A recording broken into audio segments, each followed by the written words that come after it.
Assalamualaikum warahmatullahi wabarakatuh. Alhamdulillahi rabbil alamin wa bihi nasta'in umurud dunya waddin. Wassalatu wassalamu ala asyrafil anbiya'i wal mursalin wa ala alihi wa sahbihi ajma'in.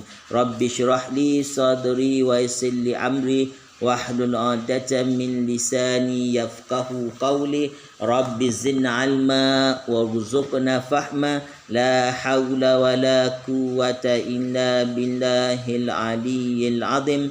La haula wa la quwwata illa billahil aliyyil 'azim. La haula wa la quwwata illa billahil aliyyil 'azim. Amma ba'd. Hadirin hadirat muslimin muslimat yang dirahmati Allah Subhanahu wa taala, alhamdulillah, bersyukur kita kepada Allah Subhanahu wa taala kerana dia masih lagi meminjamkan pernafasan kita pada hari ini dan dapatlah kita mendengar sedikit sandapan rohani dalam tajuk iaitu tanda-tanda kematian husnul khatimah.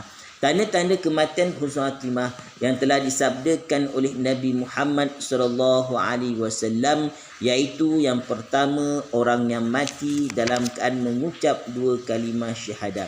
Maka orang yang mati dalam keadaan mengucap dan dapat mengucap dua kalimah syahadah di akhir kalamnya, maka kematiannya adalah kematian yang dikatakan kematian husnul khatimah. Maka kematian ini disabdakan oleh Nabi Muhammad sallallahu alaihi wasallam dalam riwayat Imam Ahmad dan juga Ibn Hibban dan juga Al-Hakim. Sabda Nabi Muhammad SAW yang bermaksud, siapa yang di akhir hayatnya ketika hampir kematian sempat menyebut kalimah la ilaha illallah, maka pasti ia masuk syurga.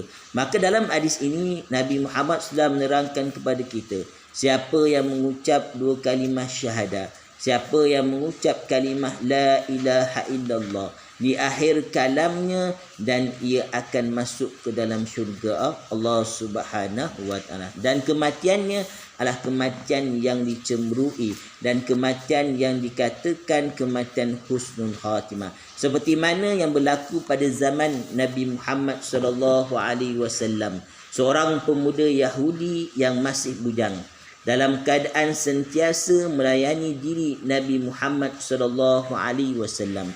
Suatu ketika Nabi Muhammad SAW mendapat perkabaran pemuda Yahudi yang sentiasa melayani Rasulullah sallallahu alaihi wasallam sedang sakit pada ketika itu.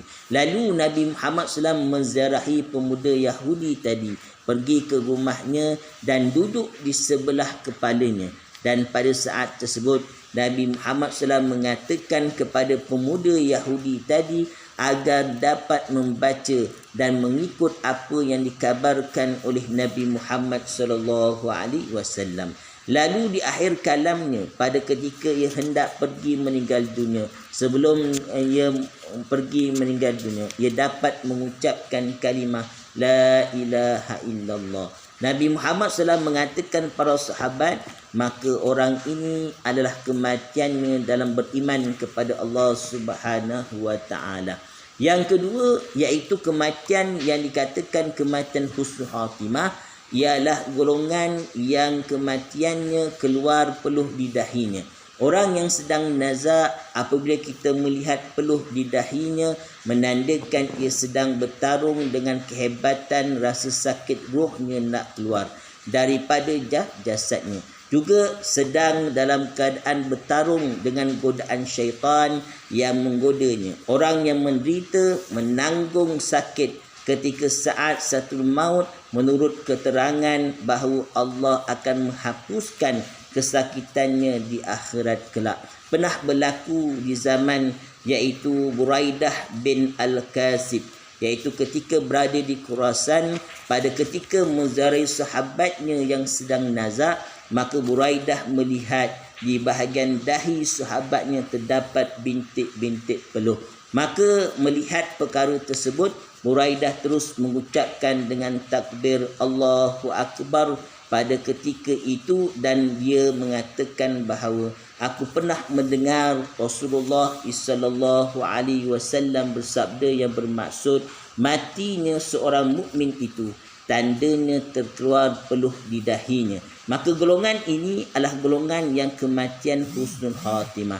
Yang serunya yang tanda-tanda kematian husnul khatimah iaitu golongan yang mati pada malam ataupun siang pada hari Jumaat. Sabda Nabi Muhammad sallallahu alaihi wasallam, tiada seorang muslim yang mati pada hari ataupun siang dan juga malam Jumaat melainkan Allah memeliharanya daripada fitnah kubur. Riwayat daripada Imam Ahmad dan juga Tirmizi. Maka dalam kitab Tufahul Ahwazi, syarah Imam Tirmizi mengatakan bahawa fitnah kubur itu ialah kesusahan yang berada di alam kubur. Jadi orang yang mati pada malam Jumaat ataupun pada hari Jumaat, maka ia tergolong di kalangan orang yang dalam kategorinya dielakkan Allah Ta'ala daripada fitnah kubur ataupun dikatakan dijauhkan daripada seksa kubur. Maka orang yang sebegini duduk di kubur dalam keadaan sementara waktu untuk kebangkitan kali kedua. Maka mereka itu golongan yang matinya adalah husnul khatimah. Yang keempat iaitu orang yang mati dalam keadaan tanda-tanda kematian husnul khatimah adalah orang yang pergi dalam medan peperangan membela agama Allah Subhanahu wa taala. Maka orang ini adalah kategorinya golongan yang mati syahid. Maka syahid yang paling tertinggi adalah syahid yang di medan peperangan kerana membela agama Allah Subhanahu wa taala. Seperti mana sabda Nabi Muhammad sallallahu alaihi wasallam, antara kesemuan orang yang mati syahid ini terdapat 6 perkara. Yang pertama, ia diampunkan oleh Allah akan segala dosanya secara tiba-tiba, serta ia diperlihatkan tempatnya di dalam syurga Allah Subhanahu wa taala. Yang kedua, ia diselamatkan daripada azab kubur. Yang ketiga, ia diamankan daripada ketakutan yang amat besar lagi dahsyat di hari akhirat. Yang keempat, ia dihiasi dengan perhiasan iman. Yang kelima, ia dikahwinkan dengan bidadari syurga Allah Subhanahu wa taala. Dan yang keenam, ia boleh memberi syafaat kepada 70 orang ahli keluarganya yang pada ketika itu. Riwayat daripada Imam Tirmizi, Ibnu Majah dan juga Ahmad. Maka golongan yang mati syahid ini adalah golongan yang dicemburui oleh semua manusia. Golongan yang dicemburui oleh semua makhluk Allah Subhanahu wa taala. Sebab itu terdapat ramai para sahabat di zaman Rasulullah sallallahu alaihi wasallam sewaktu dalam medan peperangan, sewaktu ketika diarahkan oleh Nabi Muhammad sallallahu alaihi wasallam agar bertugas menjaga kampung, menjaga keluarga para tentera Islam dan tugas-tugas yang lain selain mereka itu tidak masuk daripada medan peperangan untuk berperang di jalan Allah Subhanahu wa taala.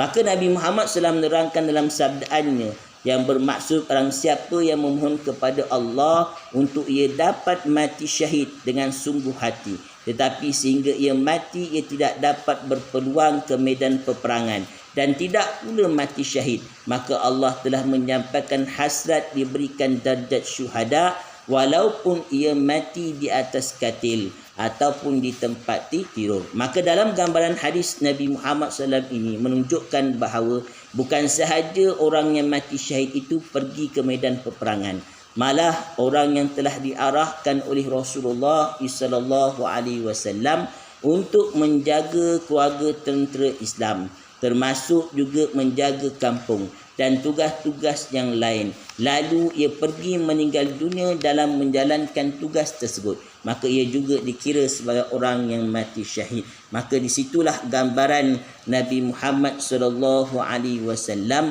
berkaitan dengan kelompok golongan yang mati syahid. Dan orang yang mati syahid adalah orang yang dikatakan iaitu golongan yang disukai oleh bidadari syurga, iaitu Ainul Mardiyah.